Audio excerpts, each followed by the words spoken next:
የማትሰግዱ ሰዎች ይህን መስማት አለባችሁ እሺ ካፍር ብለን ፍርድ ከሰጠነው መጀመሪያ አሉ لا تأكلوا ذبيحته እሱ ያረደው አንበላም ልብ በሉ ገብረ ማርያም አንደ ማርያም ያረደው ክርስቲያን እንበላለን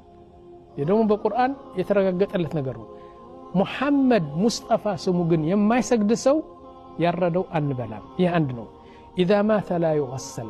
ከሞቴ አናጥበው ولا يكفن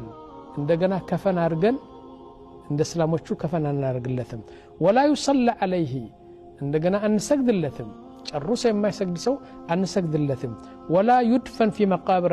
كلام علماء ነው የኔ አይደለም ወንድሞች ዑለማዎቹ እነዛ የማይሰግድ ካፍር ነው ያሉ ውጤቱ ይህ ነው አሉ نعم ولا يدفن في مقابر المسلمين ولا يدفن في مقابر النصارى የክርስቲያኖችና የይሁዶች ቀብርም አንደፍነው በእስላም ቀብርም አንደፍነው طيب እናርገው እንዳይገማ በአንድ ምድረ በዳ ቆፍረን እንደወፍ እዛ እንቀብረዋለን አሉ طيب ከዛ በኋላስ ولا يرث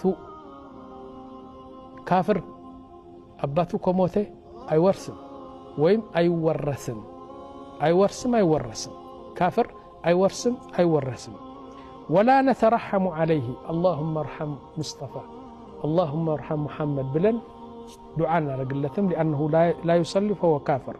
ولا يزوج مسلما يما يسجد كونه عندي اسلام مست انسطو اعوذ بالله طيب ብዙ ሰዎች አሉ የማይሰግዱ ሙስሊማ ያገቡ ይህ ነው እንግዲህ ይህ ነው ሁክሙ ሙስሊማ አንሰጠውም طيب እነዚህ እስካሁን ድረስ የገለጽኩት እነዛ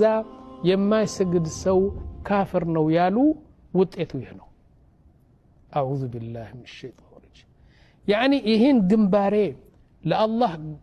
ጎንበስ ብዬ على መስጠት ነው ይሁሉ ያመጣብኝ አው ይሁሉ ያመጣበስ ነው ይህ በዱንያ ነው ወንድሞች በአኺራ ሌላ ጉዳይ አለ የአኺራ ጉዳት አላህ ብቻ የአኺራ ቅጣት አላህ Subhanahu Wa Ta'ala የሚያውቀው በዱንያ አሁን ያልኳችሁ ነው